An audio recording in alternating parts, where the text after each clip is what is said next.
Welcome to the 12-Minute Leadership Podcast, where in 12 minutes or less, I'll share small things that you can put into immediate practice that will make a big difference in your leadership effectiveness. I'm your host, Elise Morales, leadership professor, consultant, and coach. For the last 17 years, I have helped thousands of leaders level up their influence and achieve remarkable results. If you want to trade compliance for true commitment and create your dream team, you are in the right place. Get ready for a quick hit of practical wisdom to increase your team's engagement, inspire top performance, and retain your best talent. Ready to level up your influence and get better results? 12 minutes starts now. Hi everyone, Elise here. Welcome back to the podcast. Over the last 2 episodes, we've been exploring what I like to call the inner work of leadership. It began with my conversation with my coach, Roseanne Austin, where we talked about how our mindset influences every area of our lives, not just our careers, but our relationships, our decisions, and ultimately our results. Then last week, we took that conversation one step further and explored the stories that shape our leadership. We talked about how many of the beliefs driving our behavior aren't actually facts, they're stories we tell ourselves. Stories like, it's all on me. As a leader, I have to have all the answers. If I slow down, everything will fall apart. Today, I want to explore what may be the biggest story of all. How do you define success? After coaching leaders for nearly 2 decades, I've come to believe that many successful people spend years climbing a ladder only to discover it was leaning against the wrong wall. Success is rarely examined.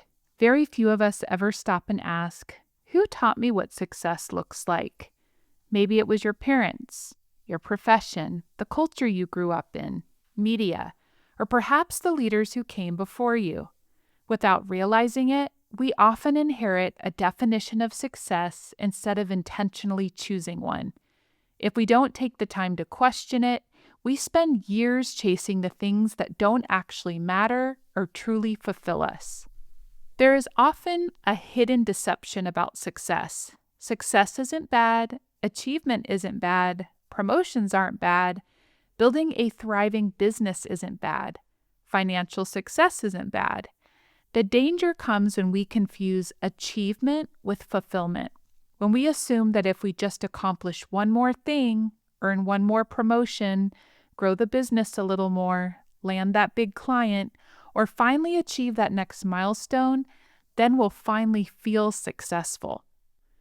During my conversation with Roseanne, she shared a story that really stayed with me. For years, she dreamed of owning an Hermes Birkin bag. It represented success in her mind. She finally bought one, opened the box, and realized it wasn't the source of fulfillment she thought it would be. It caused her to ask a much bigger question.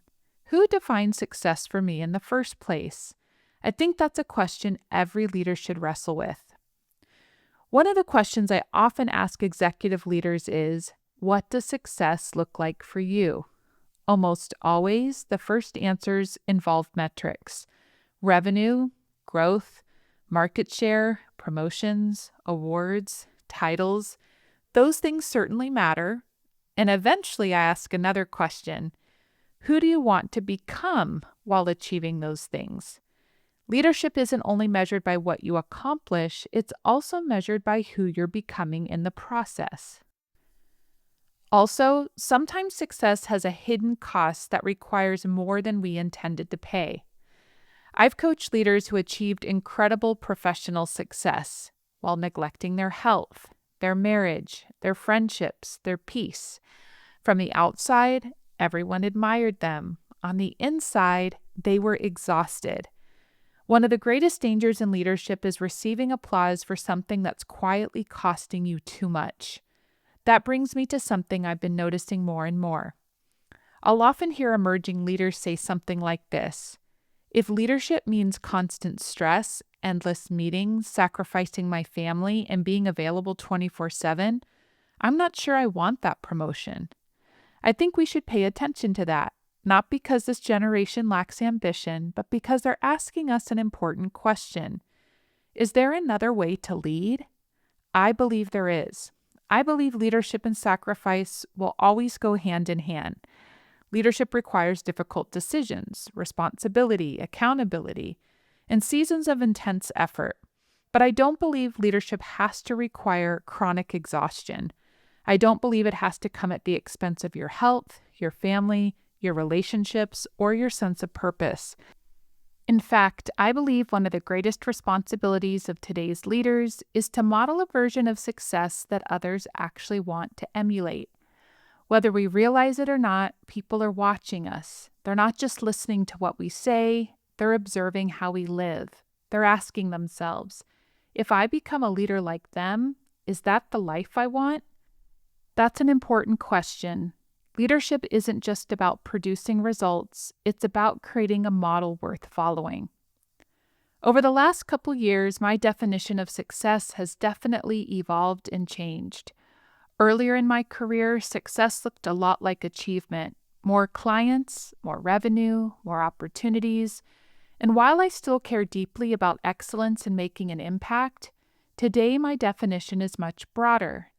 Success includes meaningful work, but it also includes margin, peace, presence, time with my family, and presence as a parent of young children, living consistently with my values, creating a business that supports my life instead of consuming it, helping leaders grow while still being fully present for the people I love.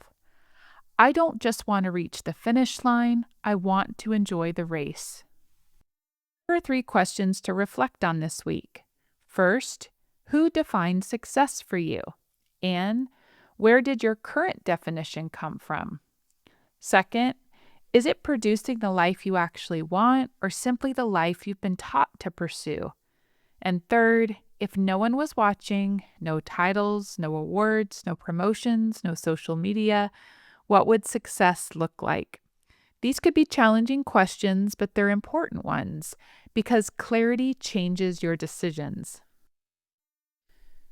So in closing, leadership isn't about accomplishing more. It's about becoming more intentional. Intentional about your leadership, about your relationships, your priorities, and intentional about how you define success. If you don't define success for yourself, someone else will. And before you know it, you'll find yourself living someone else's version of a successful life. I'll leave you with one final question. If someone followed your example, not just your advice, would they end up with the kind of life you hope they have? The greatest measure of success isn't simply living the life you've built. It's whether the people watching your leadership are inspired to build one like it. So, I hope you enjoyed today's episode. Share it with another leader who needs it. I'll see you next time.